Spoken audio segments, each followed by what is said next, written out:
안녕하세요, 에스더입니다.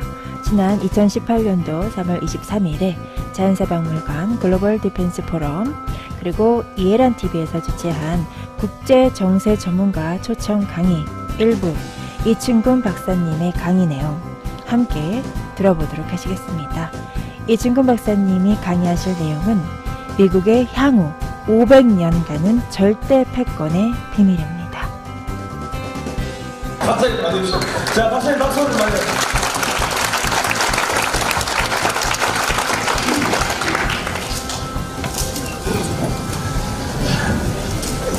오늘 강의 제목이 내가 한 강의 제목 중에서 상당히 뭐라고 그럴까요?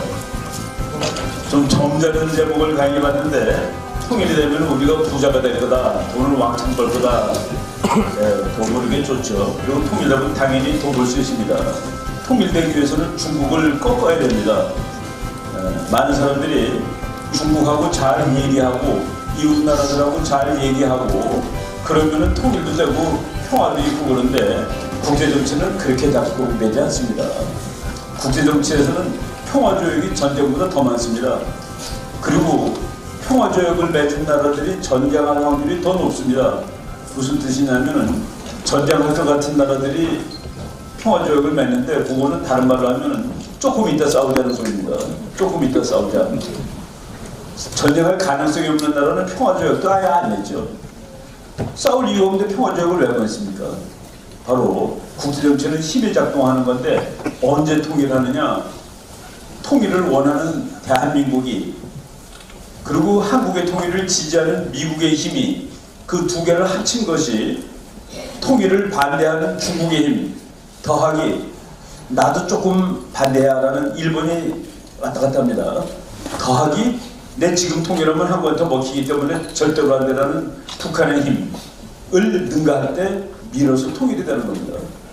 통일을 원하는 측의 힘이 더 셀 때 그때 밀어서 통일하는 겁니다. 그 기간이 가까이 온 것 같아요. 오늘 그런 얘기를 하게 되고 통일을 하게 되면 왜 우리가 부자가 되느냐 우리 성 기자님이 이미 조금 얘기를 했는데 통일을 하게 되면 말이죠 대한민국이 얼마나 센 나라가 되는지 계산해 봤습니다. 국제정치학은 국가의 힘을 계산하는 학문입니다. 힘을 정확히 계산하면 전쟁하면 누가 이길지 다 압니다. 그렇기 때문에 누가 이길지 다 알면 전쟁을 막을 수 있습니다. 그래서 국제정치학은 국가의 힘을 연구하는 학문인데 힘을 정말 물리학처럼 정확하게 측정하게 될 수 있는 날 참 지구 평화에 기여할 수 있는 학문이 됩니다. 우리나라가 통일을 하게 되면은 5년 이내에 세계 5등이 된다고 제가 주장한 바가 있습니다. 세계 통일하면 10년 이내에 세계 5등 정도의 나라가 된다. 그렇게 주장을 했는데 세계 5등 정도가 되는 이유는 아주 간단합니다. 1. 오늘 우리가 통일하면은 남한 더하기 북한의 인구는 독일 인구랑 같습니다. 독일 얼마나 센 나라입니까? 유럽에서는 독일이 1등이죠. 우리나라가 오늘 통일하면은 남한하고 북한하고 군사력 합치면은 프랑스 군사력이 나옵니다. 통일하자마자 프랑스 군사력이 나오고 땅 넓이 남한하고 북한하고 통일하면 영국보다 조금 작습니다. 영국 세계의 강대국이죠. 근데 경제력이 중요한데 오늘 우리가 통일하면은 한국을 100이라고 쳤을 때 북한은 2.5도 안 됩니다. 뭐 한 43분의 1인가 그래요. 이렇게 나눠보면. 그래서 우리나라가 2016년도, 2017년도 각각 GDP가 세계에서 11등입니다. 북한 거는 합쳐도 11등에서 올라가지 않습니다. 그래서 경제는 합치나 마나인데 그런데 왜 합치자고 그러느냐? 지금 중국이 지금 어렵습니다. 여러분 중국 가서 장사하시는 분들 보면은 더 이상 거기서 할 수 없대요. 밤에 야간 도망이라도 하고 싶은데 그 도망도 못 하고 있고, 우리가 다 북한으로 가면 다 해결되는 문제입니다. 북한으로 가면은 제가 우리나라 회사들이 중국으로 멍땅 다 이사 간 것이 2004년입니다. 2003년에 중국하고 수교를 하고 제가 알던 그 인천에 있던 봉제 공장 사장님인데 그분은 그래도 직원들을 그 아끼고 그 가난하다는 사실에 대해서 애통해하고 그러는 분이에요. 그런데 다른 회사들이 다 중국으로 이사 간단 말이죠. 그래서 그분도 결국은 중국으로 이사를 가지 않을 수가 없었습니다. 그래서 그 직원들한테 그랬습니다. 야, 내가 안 가고 버틴더라도 우리 회사가 앞으로 1, 2년이나 더 가겠니? 왜냐면 우리는 곰인형 한 마리가 10,000원인데 중국으로 가는 회사는 그거 뭐 몇천 원도 안 되게 만들어내니 이걸 우리가 어떻게 당하겠니? 그래서 참 애들이 울고불고 그랬는데도 갔습니다. 여기서 인천에 있다가 중국에 있는 바다만 건너간 거예요. 바다만 건너갔는데 그 사람의 논리가 그때 인천에서 180만 원을 주는 직원들을 똑같이 일하는데 중국 가면 6만 원이라고 그러면서 갔습니다. 30대 1. 그러면 어떤 사장님이 여기서 못하겠습니까? 그런데 그분을 제가 2012년에 다시 북경에서 봤습니다. 교수님 이제 다 끝났어요. 뭐가 끝났어요? 그랬더니 그분이 중국도 이제는 60만 원을 줘야 되죠. 우리 180만 원이고 중국 60만 원이고 아직도 우리가 120만 원이나 더 비싸잖아요. 3배나 더 비싸네요. 그랬더니 우리 애들이 일을 3배 잘하죠. 그게 이제 경제학자들이 말하는 프로덕티비티라는 겁니다. 생산성. 그래서 우리나라 사람들은 1시간에 3개를 만드는데 뭐 180만 원을 주고 중국 사람들은 지금 1개 만드는데 60만 원을 주니까 이제는 거기 있으나 여기 있으나 똔똔입니다. 그래서 도망가야 되는데 그 사람이 그렇게 얘기를 하더라고요. 사실 경제 원칙대로면 내가 월남을 가야 됩니다. 월남. 그런데 거기 갔다가 또 이 꼴을 당할 것 같아요. 그래서 지금 어떻게 할지 모르겠다 그래서 우리가 북한 가자 그랬습니다. 북한 가자. 통일시켜가지고 북한 가면은 싹 다 해결되는 문제입니다. 북한은 중국보다 훨씬 쌉니다. 말도 더 잘 듣습니다. 다 통해요. 우리가 다. 그래서 북한은 우리의 이제 다른 나라들이 말이죠. 전부 지금 선진국이라는 나라들이 전부 무슨 문제 됐냐면은 경제가 정체가 됩니다. 그리고 인구가 늙어요. 그리고 인구가 늘지도 않고 그 문제가 북한으로 인해서 우리는 해결될 수 있고 그래서 다른 선진국보다 우리는 30년어치 여유가 더 있다는 얘기입니다. 북한이라는 싼 노동력이 있고 빈 땅이 있습니다. 북한은 공장 짓는 데는 부실 것도 없어요. 그냥 허허 벌판이니까 지면 됩니다. 그냥. 그래서 뭐 여러모로 다 싸요. 그래서 경제학자들이 계산을 해봤습니다. 남한하고 북한하고 통일을 하게 되면은 경제 성장이 어떻게 될까? 북한은 맨 땅이기 때문에 연평균 17%로 보는 사람이 있습니다. 보통 그렇게 봐요. 왜? 남한의 기술 들어가고 남한의 돈 들어가고 뭐 들어가면 쭉쭉 크는 거죠. 그런데 북한이 그렇게 크면은 한국도 덩달아서 10% 성장이 된다는 거예요. 제가 그걸 보고서 그 논문을 읽고 대한민국 경제 성장 경제 숫자에다가 곱하기 1.1 곱하기 1.1 곱하기 1.1 그리고 북한 거에다가 1.17 곱하기 1.17 해가지고 쫙 17%니까 그래서 계속해서 더하다 보니까 9년째의 영국하고 같아집니다. 그러니까 경제 성장도 9년이면 통일되고 10년이면 영국 세계 5위, 영국이 지금 세계 5위입니다. 군사력 프랑스, 뭐 세계 3, 4위권 가는 거죠. 인구 독일, 그리고 미국하고 동맹국으로 남아 있습니다. 그래서 우리는 통일하게 되면은 이제 일본도 안 무섭고 중국도 안 무섭고 오히려 중국과 일본이 한국 무서워야 되는 것이죠. 경제도 그렇고 그래서 통일이 돼야 되는데 통일하기 위해서는 이 통일을 반대하는 중국에 대해서 정확히 알아야 됩니다.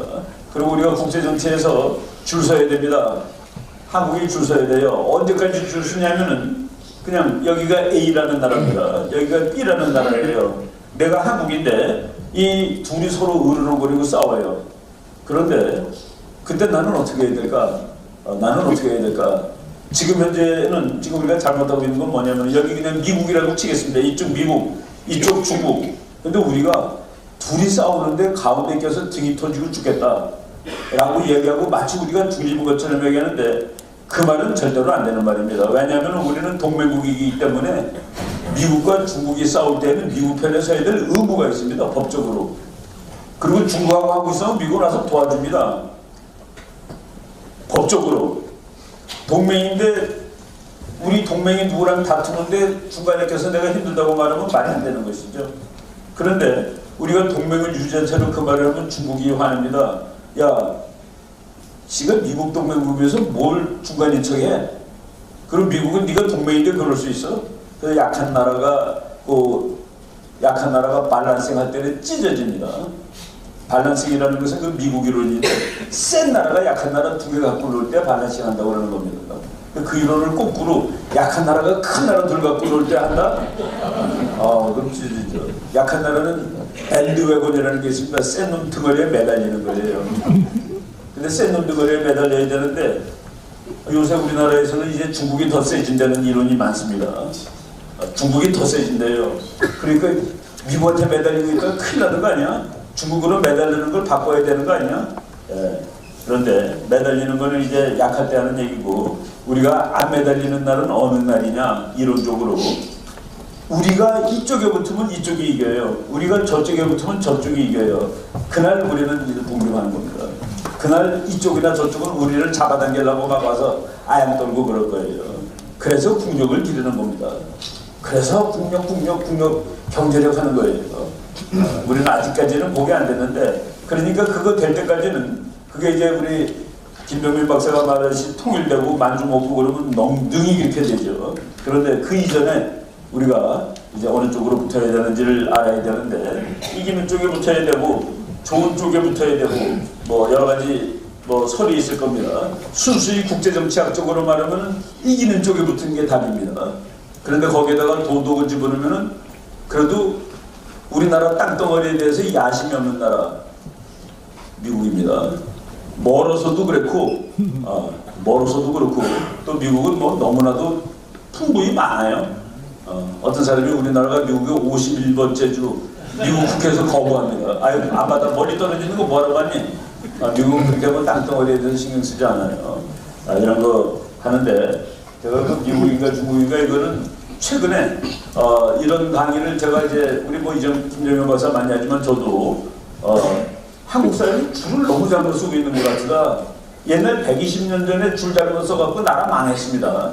근데 또 줄 잘못 쓰면 어떻게 해요? 그래서 이거 안 되겠다고서. 그럼 또 왜 우리나라에는 이렇게 친중이 많은지에 대해서 내가 깊이 연구하지 않았지만은 미국을 싫어하는 사람들이 다 친중을 보통 하더라고요, 보니까.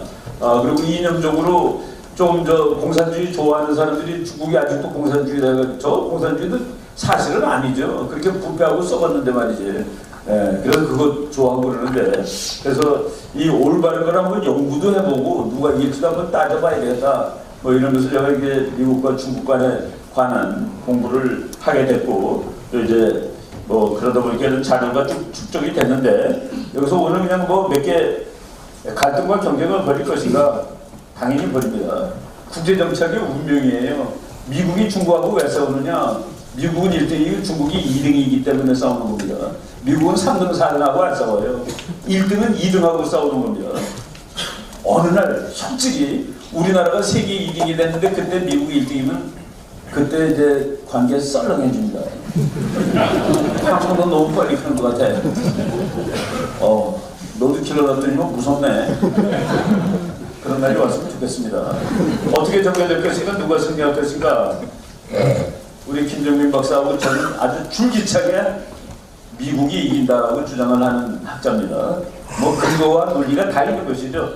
한국이 선택은 무엇이어야 되는가 벌써 했습니다. 트럼프 시대 뭐 앞으로 오랫동안 미국은 세계 1등이 패권국으로 남을 것이다. 제가 질문합니다. 2040년에 지구 1등이 누굴까요? 라고 5년 전에 질문하면은 중국이 1등에다가 더 많이 나옵니다. 한 80%가 중국이 1등 한대요. 미국은 저건 지는 태양 아니에요. 근데 지금 질문하면은 일반인들 중에서도 미국이 더 많이 나오고 군인들은 100% 미국이라고.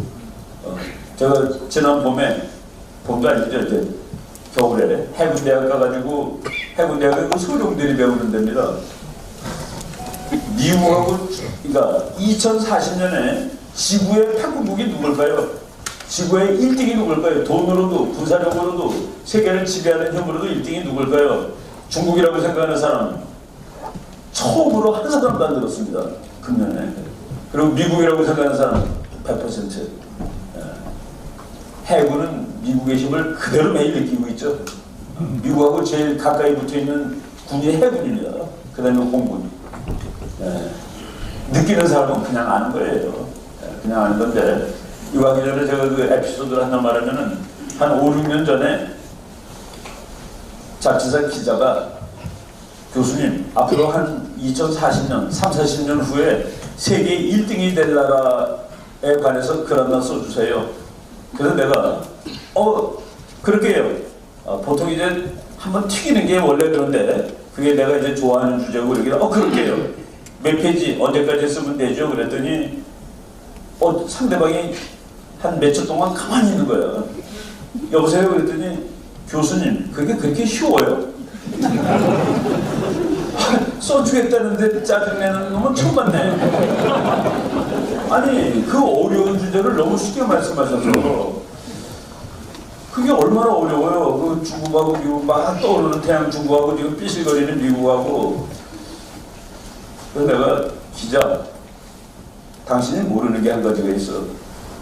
지금 네가 어렵다고 하는 거는 미국의 경제 성장률은 3%, 중국은 10%. 그렇게 이러다 보면 어느 날 이렇게 크로스 된다는 그런 뜻 아니야. 그래갖고 중국이 경제가 1등 된다는 뜻 아니야. 그래서 중국이 경제가 1등 되면은 부사도 다 1등 되고 그래서 세계 1등 된다는 소리 하는 거 아니야. 지금 그렇지 않아요. 그러길래 자네가 미국에 대해서 모르는데 미국은 전쟁에 지지도 않은 채로 2등이 되는 그런 나라가 아니야. 미국은 전쟁에 지지 않았는데 2등이 되는 나라가 아닙니다.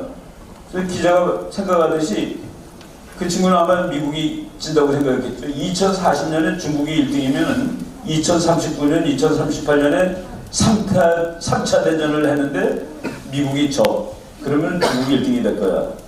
그런데 미국이라는 나라가 그때까지 가만히 있다가 전쟁에서 질 것 같아? 이길 수 있을 때 싸우겠지. 언제 싸울 거니? 확실히 이길 때 돈으로 싸울 거야. 주먹으로 주먹까지 갈 필요 없을 때가 있습니다. 돈으로 싸워도 될 때가 있습니다. 그게 지금이에요. 그게 지금입니다. 국제정치의 법칙에 의하면 미국뿐만이 아니라 이 세상의 어떤 패권국도 평화적으로 자신의 지위를 양보한 적이 없었답니다. 그래서 1차 대전, 2차 대전, 나폴레옹 전쟁, 그런 그 무지막지한 전쟁들이 주기적으로 일어나는 이유가 세계 챔피언십을 결정하는 겁니다. 1등이 있는데 1등은 세계를 지키다 보니까 질서를 지키다 보니까 경제발전, 국내 경제발전에 아무래도 조금 소홀하게 돼요. 세계의 질서를 지키다 보니까. 그 사이에 그 남이 보장해주는 질서 가지고 막 크는 놈이 있습니다. 그러면 조금 더 크면 까불고 댐비는 거예요. 일본이 까불다 죽었죠. 한 20년 전에. 까불다 돈으로 죽었죠. 최근에 그 일본 학자를 만났더니 중국이 미국한테 맞아볼 줄 알아서 저렇게 껐거든요. 자기네들은 2번 맞았다고 그러더라고요. 그래서 나는 2번 맞았다고 그래가지고 처음에는 핵폭탄 2발을 2번이라고 그러나 핵폭탄보다 더 무서운 거는 그 1945년 3월 달에 동경시내를 밤새도록 폭격한 적이 있었는데 그때 죽은 사람이 핵폭탄 죽은 사람보다 적지 않습니다. 동경시내가 다 불난 적이 있었습니다. 그랬더니 2번 맞은 건 1945년에 전쟁으로 한 번 지고 그리고 90년대 초반에 미국한테 폭탄 맞아가지고 뻗은 거 그 2번 맞았다고 그러는데 중국이 그걸 안 맞아봐서 저러고 있다라고 그 얘기를 하는 걸 듣고서 그렇지. 일본 사람은 2번 맞아봐서 압니다. 그래서 지금 어떻게 했습니까? 그래서 그냥 납작 엎드린 거죠. 형님 살려주세요.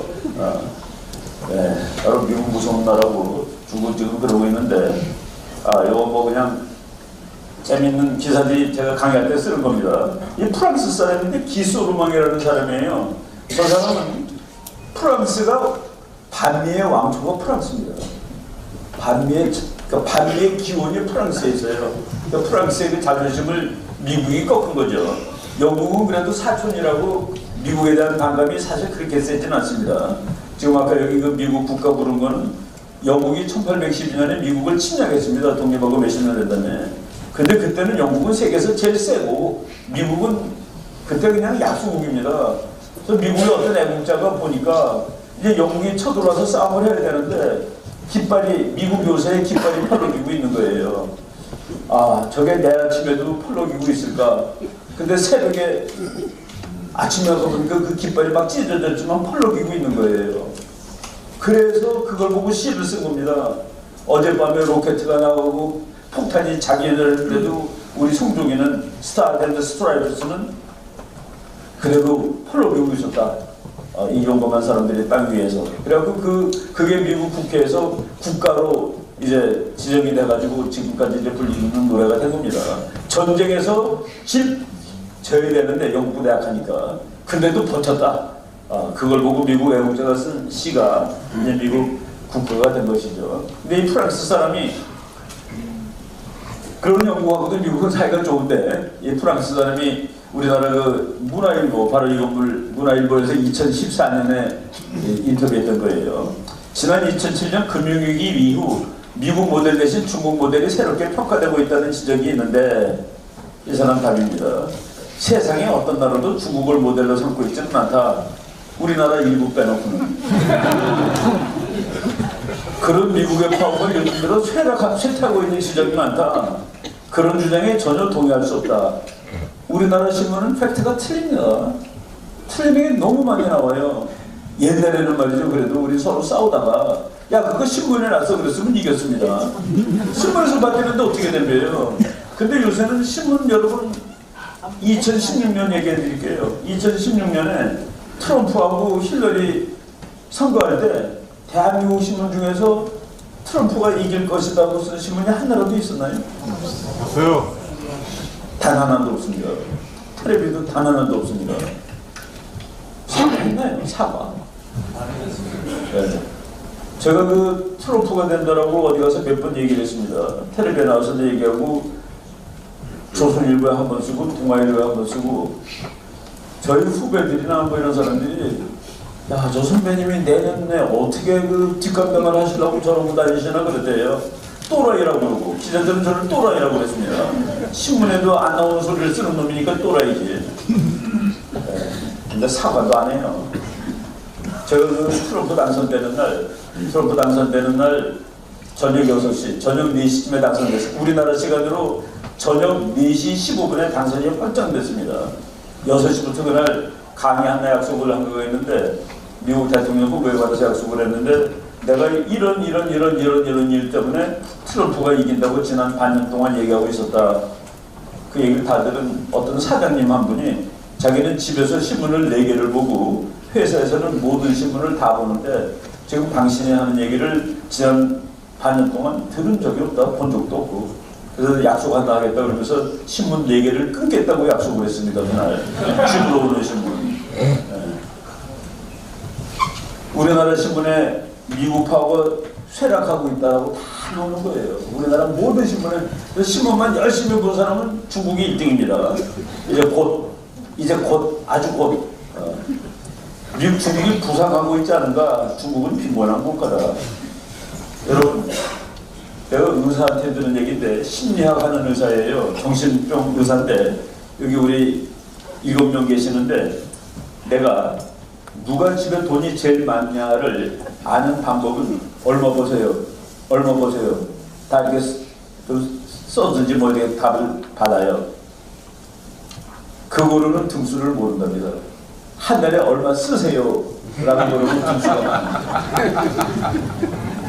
그래서 누가 더 보냐고 그러면 한 달에 얼마 보세요라고 보는 게 아니라 한 달에 얼마 쓰세요라고 물어보는 게 더 정확합니다. 그래서 쓰는 거로 하면은 작년에 세계에서 돈을 제일 많이 쓴 나라 1인당 하루에 쓴 돈이 제일 많은 나라가 노르웨이입니다. 104달러. 2등이 미국입니다. 97달러. 우리나라는 20몇 등인데 35달러, 34불 몇십 센트예요. 중국 사람들이 1년에 얼마를 썼느냐, 하루에 얼마를 썼느냐, 중국 사람이 쓴 평균, 소비한 걸 다 14억으로 나누고 365로 나눠보니까 중국 사람들은 하루에 6달러 58센트를 쓰고 살았습니다. 6달러 58센트. 쉬운 말하면은 스타벅스 커피 2잔 값. 우리나라 거는 비싸서 우리나라 건 2잔도 못 먹어요.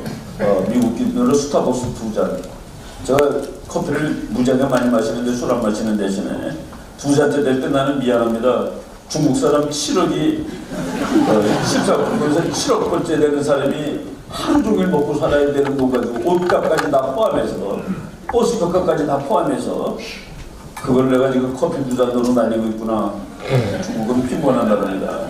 그 논리에 의하면은 우리나라 사람들이 중국에 공장 옮길 때 중국 사람이 14억이니까 고무신을 팔아도 1년에 14컬레를 팔아 5년마다 한 컬레 못 사는 사람도 많다라는 사실이 진실입니다. 6달러 58. 그러니까 중국 사람 중에서 7억 번째 속하는 사람이 하루에 6달러 58을 씁니다. 여기 온 사람들은 누군지 아세요? 꼭대기 5%에 들어가는 사람이 여기 오는 겁니다. 놀고. 물론 14억이 5%니까 몇 천만이 되죠. 빈곤하다니 주요 2개국은 G2라는 말은 우리나라만 쓰는 말입니다. G2라는 말은 미국도 안 쓰고 중국도 안 쓰고 일본도 안 쓰고 그 말이 나온 것은 미국이에요. 근데 우리나라는 열심히 G2라고 합니다. 미국 사람 G2 그러면 못 알아들어요. G2가 뭔데? 너하고 중국이잖아 그러면 씌우고 맙니다. G2 그렇지 않죠. 이른날 개인소득 2016년은 많은 사람이 중국이 드디어 미국을 앞서는 해 GDP 상으로. 근데 이제 GDP로도 아직 미국은 18조, 중국은 11조입니다. 1인당 59,000불, 8,500불, 29,000. 한국 사람들은 중국 사람보다 3.5배 잘 삽니다. 미국 사람들은 중국보다 7배 부유합니다. 세계 평균은 1038불인데 중국은 8,582. 지구 역사에서 멜번의 챔피언이 되는 나라의 국민 평균 소득이 지구 평균보다 적은 적은 없었습니다. 그래서 우리가 지금 데이터를 알면 너무나도 말이 안 되는 데이터를 가지고 있었다는 그런 얘기입니다. 그래서 왕이가 지난 3월 8일 날 뭐를 하나를 원하고 그랬어요. 미국이 3월 9일 날 철강관세 25% 폭탄 때리기 전날 미국은 세계 최고의 선진국이고 최대의 선진국이고 중국은 세계 최대의 개발도상국가다. 두 나라는 경쟁하지 않는다. 그리고 중국은 미국을 대체할 수 없다. 라고 얘기를 했습니다. 중국이 그러는데 우리는 중국이 너 1등이야 임마. 라고 그러면 되겠습니다. 그거는 이런 것들을 그래서 이제 공부를 할 때 데이터, 자료 우리 김정민 박사 거 보면 자료가 진짜 좋아요. 나는 김정민 박사 개인적으로 만든 건 오늘이 두 번째입니다. 텔레비 나도 같이 국제정치인데 서로 잘 안 봐요. 어쩌다가 이제 봅니다. 어쩌다가. 근데 확인하면 그때 기분이 좋아요. 우리가 이제 학자들이 공부하면서 뭐라고 이렇게 발표를 해냈는데 어떤데 마음이 좀 그렇습니다. 이게 맞는 소리란 거야. 근데 전화 한 통 안 하고 이메일 한 번 안 보낸 사람이 또 글을 써두면 그게 똑같아. 그럼 그때 기분이 안심이 됩니다. 내가 분석한 거가 이게 통용이 되는 정상적인 사람한테 받아들여지는 분석이구나. 그리고 전문가가 똑같이 얘기했다 그러면 그때 내가 얘기한 거가 맞다는 확신이 있고 그러는 겁니다. 근데 그런 것이 계속 나오면은 이제 그게 이론이 되고 그러는 것이죠. 그런데 그 데이터, 좋은 데이터를 볼 거를 다 봐야지 이제 우리가 분석이 되는 겁니다. 중요한 데이터 몇 개 빼고서 분석하면은 헛거예요. 틀린 분석이 나옵니다. 그리고 그 다음에 좋은 이론이 있어야 됩니다.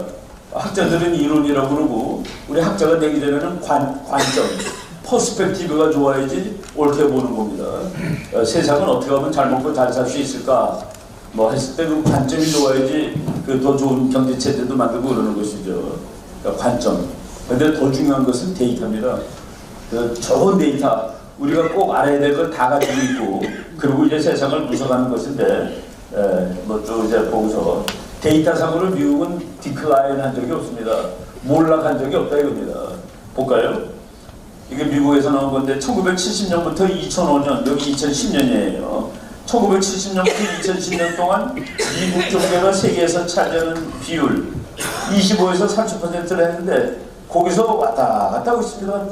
좋을 때는 30% 가까이 갔다가 못할 때는 한 24% 됐다가 그래서 1976년에 미국이 26.3%예요. 75년에. 그런데 2009년에 그러니까 34년 후에 보니까 26.7 오히려 0.3%가 늘었네. 2016년 거 보면은 또 25점 얼마로 나옵니다. 뭐 미국이 줄어들었어요.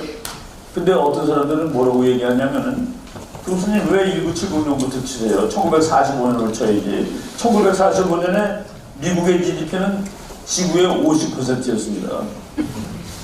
50%였다가 1950년에도 50%다가 70년에 25가 되고 그러고 쭉 오는 거예요. 그래서 미국 거는 보면은 쭉 내려왔다가 이렇게 가는 겁니다. 그러니까 미국이 50에서 25니까 미국은 줄어든 거 아니에요 라고 얘기하는데 1945년은 통계학적으로 무의미한 해입니다. 무슨 얘기냐면은 우리 여기 있는 사람들이 총 재산이 얼마냐를 이제 평균 내보려고 그러는데 여기 계시는 분이 10조를 가지고 계셔. 그럼 우리 평균은 그냥 졸제 몇백. 옛날에 그 정몽준 의원이 국회의원 할 때 우리나라 국회의원 평균 재산이 뭐 500억인가 뭐 그래요. 다른 사람이 다 0이라도 그렇게 됩니다. 이 사람 혼자 거로 300 나누면은. 그 사람은 빼고 계산하는 거예요. 1945년에는 전쟁에 이긴 영국, 프랑스, 독일, 영국, 프랑스, 러시아가 엎어져 있었습니다. 전쟁에 진 일본, 이태리, 독일 쓰러져 있었어요. 미국 혼자서 있었습니다. 그래서 지구의 50%를 미국이 차지한 거예요. 1970년을 어떤 해로 치느냐? 영국, 프랑스, 독일, 일본, 러시아, 이태리 이런 나라들이 2차 대전 이전에 그 단계를 공급 능력을 회복한 해. 그래서 그때부터 치니까 미국은 그대로 가는 얘기입니다. 아시아가 올라갔죠. 아시아가 올라가고 유럽이 내려갔습니다. 유럽 16개 나라가 지금은 미국보다도 적습니다. 이 데이터를 알면은 쇠망하고 있구나가 틀리는 얘기구나 하고 그대로 알 수 있는 것이죠.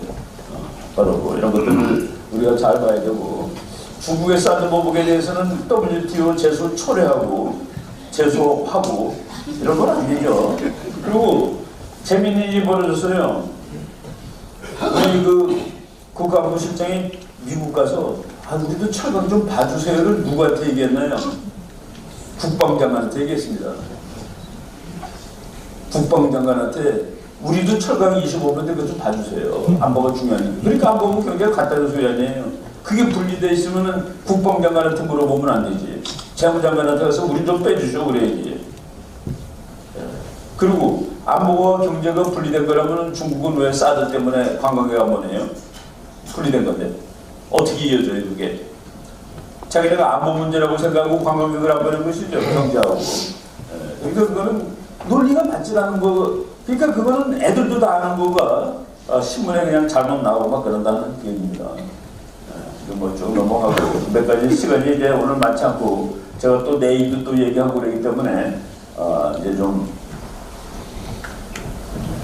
미국에 말이죠. 하버드 대학 교수인데 이것도 제가 제 그 강의에서는 한번 소개한 적이 있습니다. 책 제목이 횡재요. 횡재? 야 무슨 놈의 책 제목이 횡재라는 책이 국제정책 칸에 꽂혀있나 꺼내서 읽어보니까 미국의 새로운 에너지의 풍부함이 지구 정치를 어떻게 뒤엎어 놓았고 미국의 힘을 강하게 했는가라는 책입니다. 미국의 석유가 얼마나 많은지 밝혀드릴게요. 요거는 이제 2016년에 나온 책인데 미국은 다른 어떤 나라보다 훨씬 많은 양의 개발 가능 에너지 자원을 보유하고 있다. 얼마나 많은지 우리는 사우디아라비아, 이란, 러시아, 중국 그 외 모든 오펙 국가들을 다 합친 것보다 더 많은 석유와 가스를 가지고 있다. 더 이상 설명이 필요한 거예요. 앞으로 이 세상이 어떻게 될까? 미국은 석유가 없을 때도 석유 가지고 장난해가지고 소련 날려버린 나라입니다. 아니 석유 모자란 놈이 어떻게 소련을 날려? 소련은 석유 그 얘기해드릴게요. 미국 사람이 얼마나 무서운 나라인지. 미국 CIA 국장 중에 레이건 대통령 당시 국장이 윌리엄 케이시라는 사람입니다. 천재죠, 천재. 윌리엄 케이시가 선거위원장으로 가가지고 레이건이 헤매는데 팍팍 올라가서 결국 대통령이 된 거예요. 그 윌리엄 케이시는 하고 싶은 게 미국은 대통령 다음으로는 관리 중에서는 국무장관이 제일 사람들이 원하는 겁니다. 국무장관이 하고 싶은데 이걸 안 시키네. 그러면은 국무장관은 뭐 저 별일자리인 알렉산더 헤이그라는 사람을 시키고 국방장관도 뭐 자기 자리가 없는 거예요. 근데 레이건이 불렀습니다. 당신이 CIA 국장을 좀 맡아주시오. 예, 미국 CIA 국장 말대로 국장입니다. 장관도 아니고 차관도 아니고 차관보다도 밑이에요. 국장. 기분이 확 잡히는 거야. 윌리엄 케이시가. 그래서 윌리엄 케이시가 그랬습니다. 생각을 좀 해볼 시간을 주시오. 물론 생각해볼 시간 드려야죠. 2주 동안 생각을 하고 다시 만났습니다. 대통령을. 조건이 있어. 이 세 가지를 들어주시면 내가 할 거예요. 내가 미국이라는 나라가 어떻게 작동하는지를 여러분들한테 말씀드리는 중입니다. 1. 모든 장관급 회의에 나를 참석시켜 주시오. 스스로 장관이 되는 것이죠. 2. 백악관에 내 사무실을 내주시오. 대통령 근처 가는 거죠. 3. 내가 만나자고 못하고 반드시 만나주시오. 그러면 그게 뭐 총리지.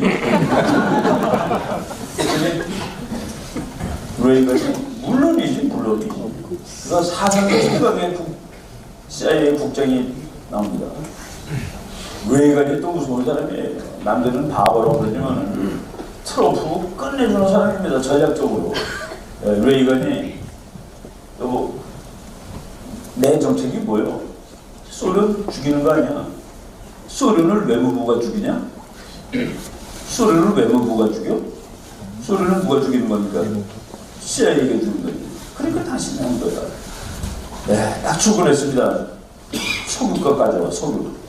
세계 석유값이 막 올라. 그러면 소련이 신나는 거죠. 왜? 석유 팔아먹는 나라니까. 그 석유가 달러가 막 들어가는 거죠. 윌리엄 케이시 국장이 사우디아라비아에 전화 걸어. 석유상 바꿔. 야, 석유 좀 고마워. 지금 석유값이 석유 좀 덮어. 석유값이 지금 오르고 있잖아. 소련의 달러가 쏟아져 들어가잖아. 네가 덮어서 석유값을 내려.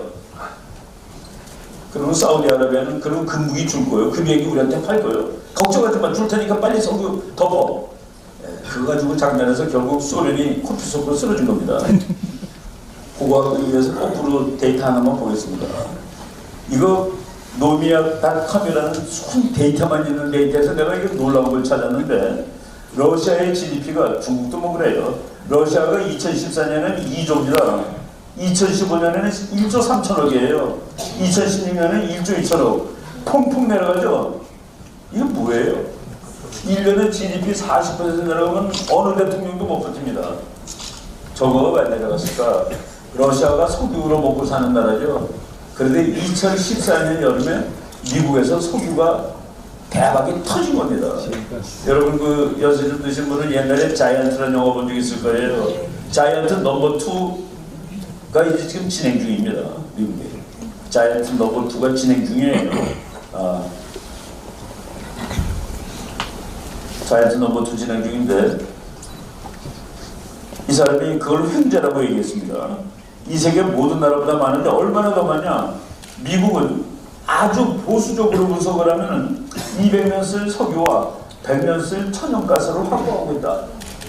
아주 최하로 200년 쓸 석유, 100년 쓸 가스.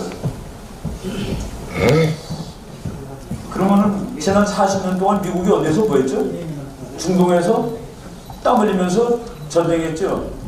미국 대통령 나왔다가 안 됐지만은 대통령 나왔던 그 후보 중에 한 사람이 밥돌이라는 사람이 우리는 중동에 가 있는 이유가 3개 있다. 1. 오일 2. 오일 3. 오일이라고 했습니다. 그런데 이제는 중동에 가나요? 안 가도 되죠? 그래도 지키긴 해야 돼요. 왜? 그 중동의 싼 석유를 중국한테 내줄 수는 없거든. 미국은 거기 지킵니다. 그 대신에 그래도 옛날처럼 거기 가서 있지 않아도 돼요. 거기 한국만 부대가 30년 동안 붙박이로 있었습니다. 이제는 붙박이가 아니라 왔다 갔다 해요. 그래서 이 동네에 갈 때마다 세척이 오는 겁니다.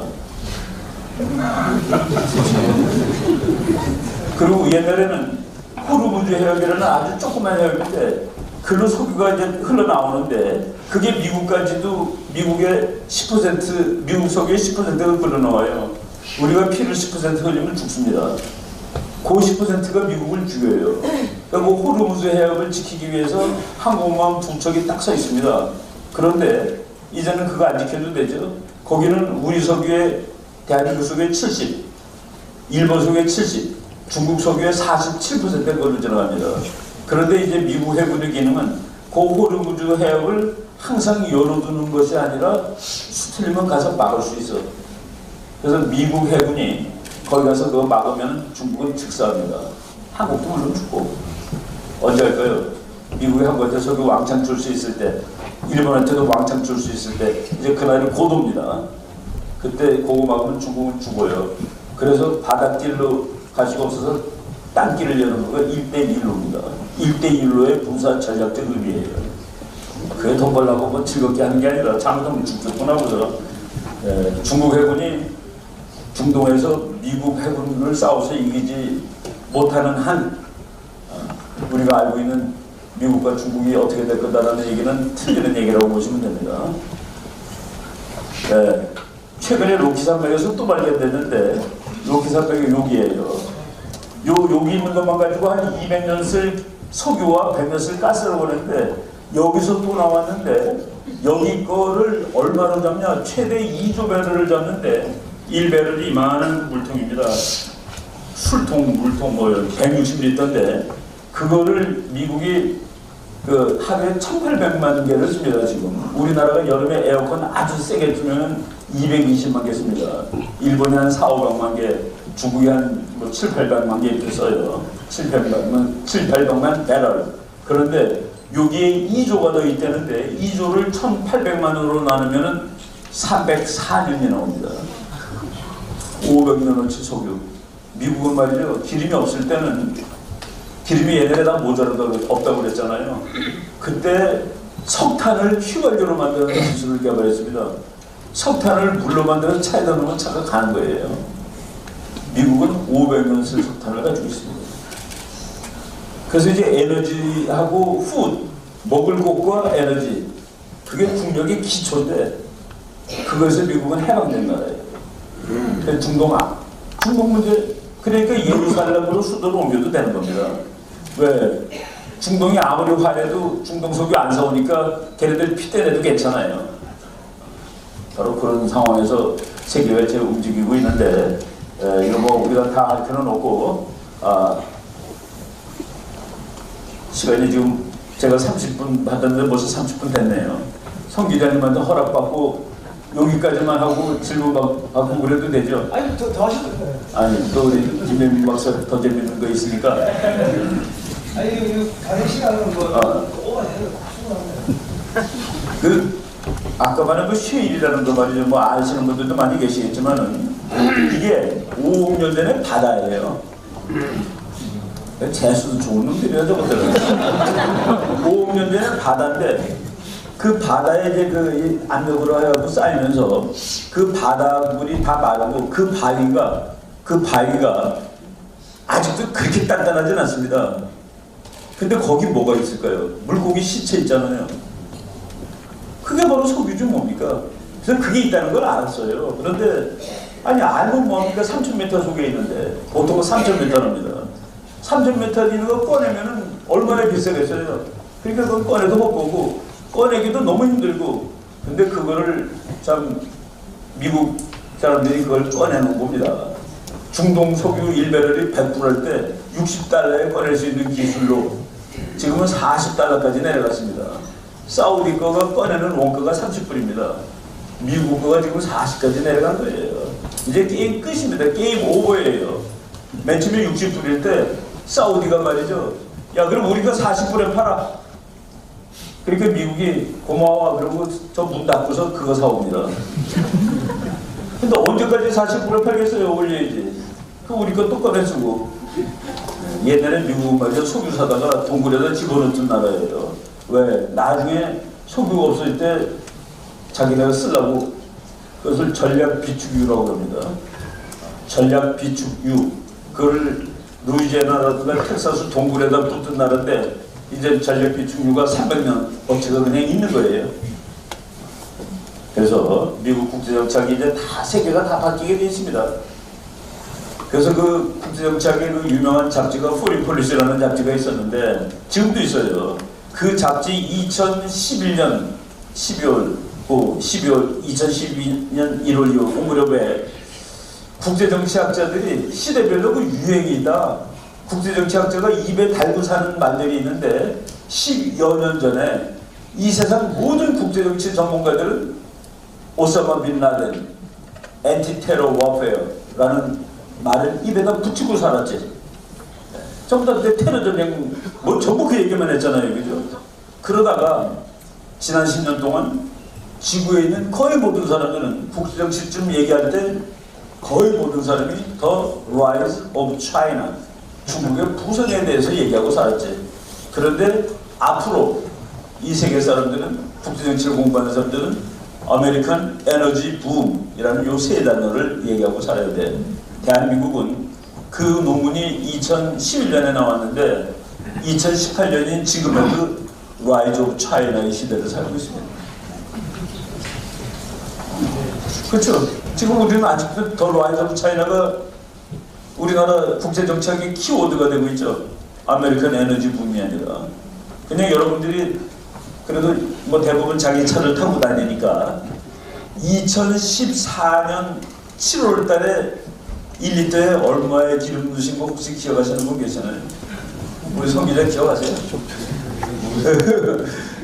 2014년 7월 달에 우리나라 전국 주유소 휘발유값 평균이 1리터에 2,000원이었습니다. 제가 7월 20 며칠 날 강릉에 강의를 하러 내일 가야 되는데 차표를 못 가고 차 타기 위해서 내 차를 갖고 가기로 했는데 기름을 가득 채우는데 지나가는데 보니까 1999가 있어서 저거 싼 데가 있다 해서 집어넣은 기억이 납니다. 바로 그 7월에 이게 터진 거예요. 백신이라는 데서. 빵 터져가지고 2012년에 미국 사람들이 앞으로 미국 석유의 시대다 하고서 막역지 파는데 바네트, 여기 우리 텍사스 대학이 여기 위에 있습니다. 텍사스 대학이 등록금이 미국에서 제일 싼데 제가 다닐 때 그때는 이제 뭐 옛날이지만은 이 쉐일이 나오기 전인데 텍사스 대학이 기름이 싼 이유는 텍사스 대학이 유정이 많습니다. 학교 땅이 기름이 많이 나와요. 그래서 그 석유 팔아가지고 등록금이 내가 연세대학교 졸업하고 텍사스 대학 갔는데 연세대학교 대학원 등록금하고 같은 돈으로 박사과정은 다 했습니다. 30만 원 우리나라 돈으로 한 학기에. 그러니까 텍사스 대학은 이거 대학 연세대학하고 등록금이 같은데 지금 쉐일이 터져가지고 이제 안 받아도 돈 안 받아도 될 판이에요. 가스로 미국은 가스로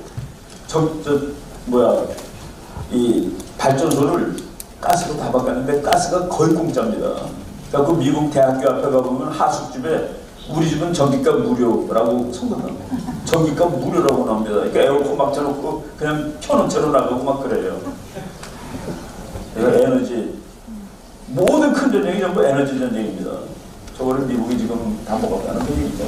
그래서 우리가 미국 그냥 남아도는 천연가스 미국 거 사오면 됩니다.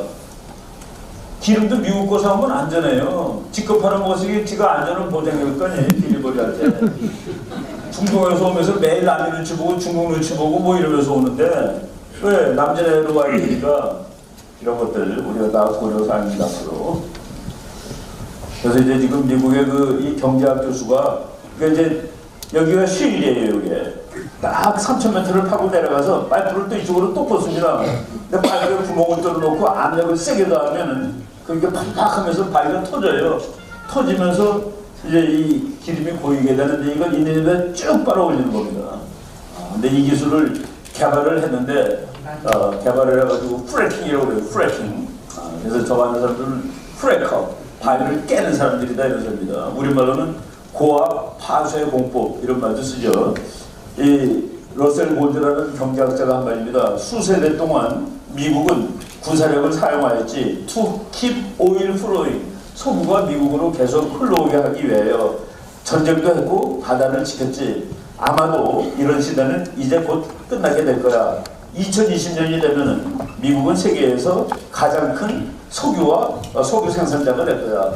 이거는 2014년에 나온 책이 2020년으로 예측을 했는데 우리나라 기자들이 얼마나 저런 걸 관심이 없냐면은 2015년 오바마 대통령의 연두 연설에서 요번에는 트럼프 연설은 신문에 그래도 좀 많이 나오더라고요. 우리나라 뭐 탈북자가 그 다리 없는 사람이 그 이것도 막 들고 그래서 이번에 좀 소개가 됐는데 오바마가 2015년 연설에서 뭐라고 했는지 아세요? 미국 국민 여러분 기뻐하십시오. 2014년 기준으로 미국은 사우디아라비아를 앞서서 석유 생산 1등, 러시아를 앞서서 가스 생산 1등을 다시 차지하였습니다. 그러면은 그 정도 기사는 우리나라 각 신문 1면에 이만하게 미국 50년 만에 석유 생산 1위 되찾아라고 나와야 됩니다. 왜? 그거는 지구 정치를 바꿔놓는 사건이니까. 근데 그런 거 안 나왔잖아요. 안 나왔으니까 모르는 거지. 바로 이런 것들이 지금 일이 있는데 이런데 두 개만 더 일단 하겠습니다. 미국이 석유를 작업하게 하면 어떻게 될까? 미국이 30년 동안 석유를 미국이 지난 30년 동안 매년 적자가 7천억 정도입니다. 평균 7천억 달러가 적자가 났는데 7천억 달러가 적자 났는데 그 중에서 기름 사오는값이 3천 내지 4천억이에요. 그리고 국방비 중에서 중동에다 갖다 박아놓은 국방비가 3천억입니다. 7천억이 해결됐어요. 그냥 해결되는 겁니다. 왜? 석유 안 사와서도 그 몇천억어치. 그리고 중동 그렇게 세게 안 지켜도 되니까 3천억씩 투자하지 않아도 되니까. 뭐 정부가 보면 연평균 2,400억 달러인데 작년 돈으로 계산하면 3천억이라는 얘기입니다. 그래서 이게 다 그냥 그리고 미국의 그 횡재 났다고 그랬는데 지금 있는 거를 배럴당 40달러로 치면은 미국 70년 쓸 수 있는 국방비만한 액수가 거기 묻어 있는 걸로 되어 있습니다. 그래서 이제 앞으로 100년 후에도 미국이 1등일 거예요. 충분히. 그리고 그보다 더 중요한 것은 미국은 중국이 1등 되도록 놔두는 그런 나라가 아니다. 근데 우리가 지금 거기서 그래서 그러기 때문에 크게 보면 곧 파티할 날이다 봅니다. 위기는 반드시 끝납니다. 위기는 어떻게 끝내냐?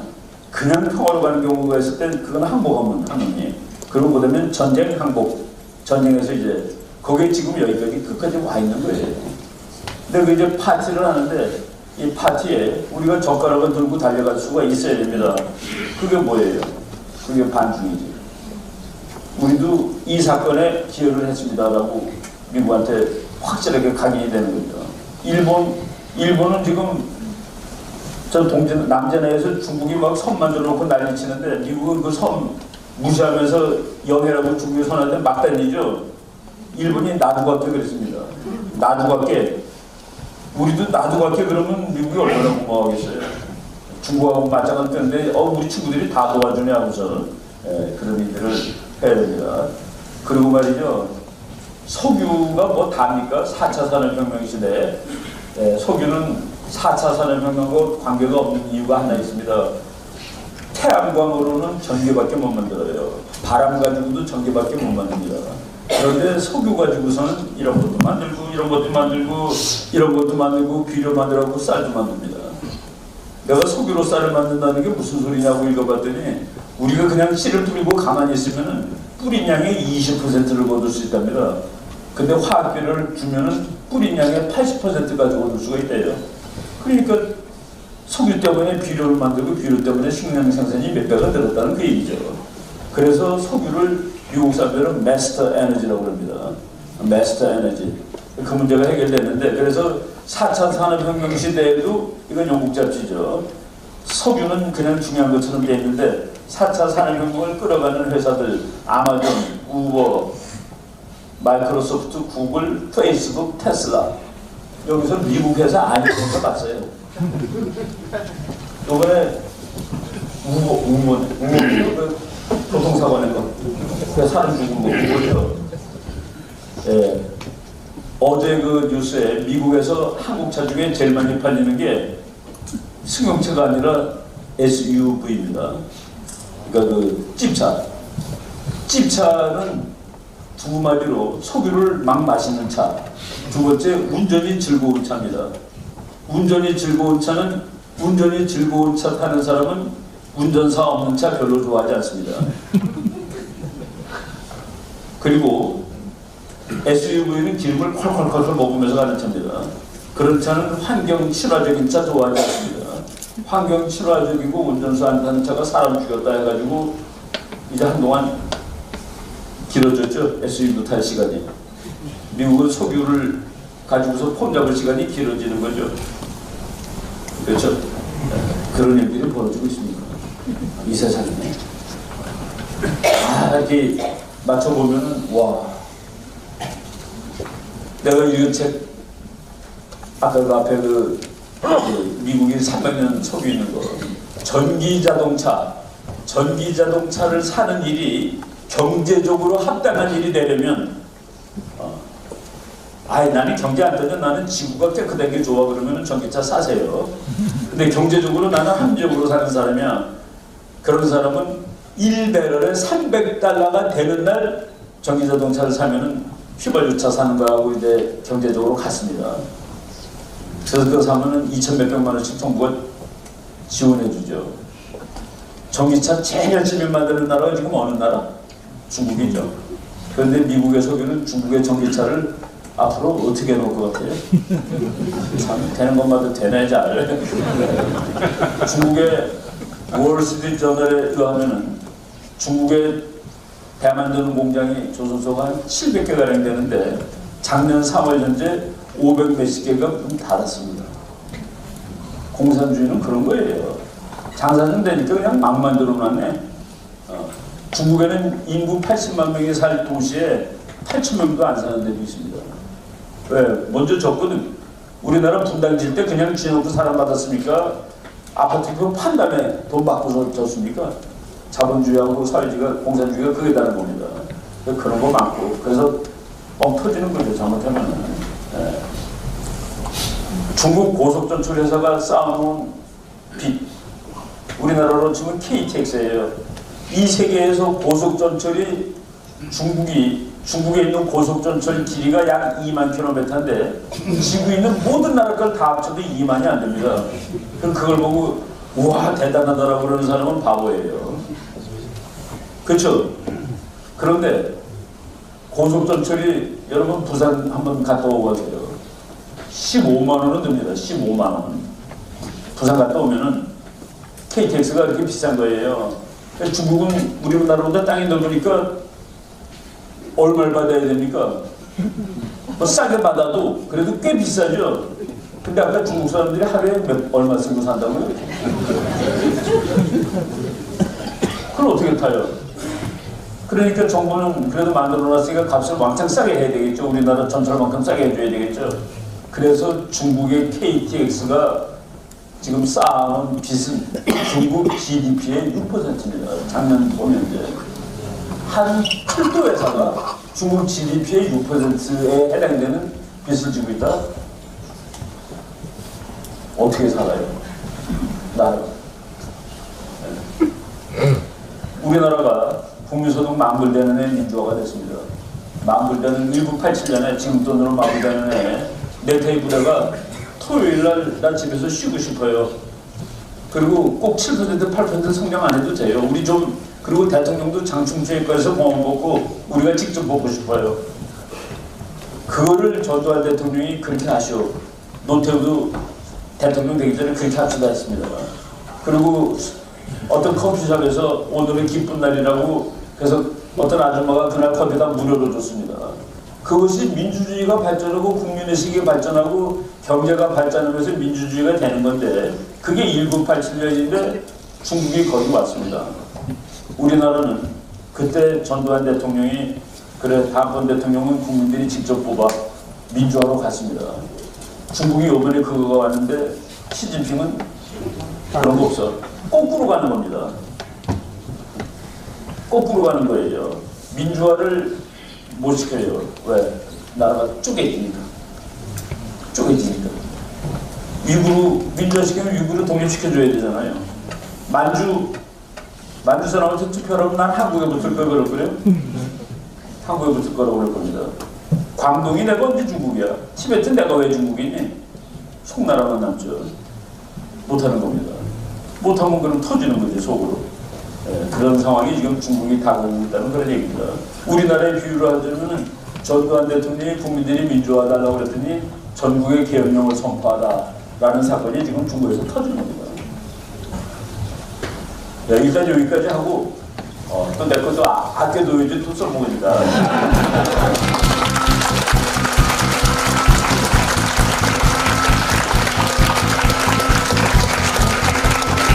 나중에 또 김미아 그래도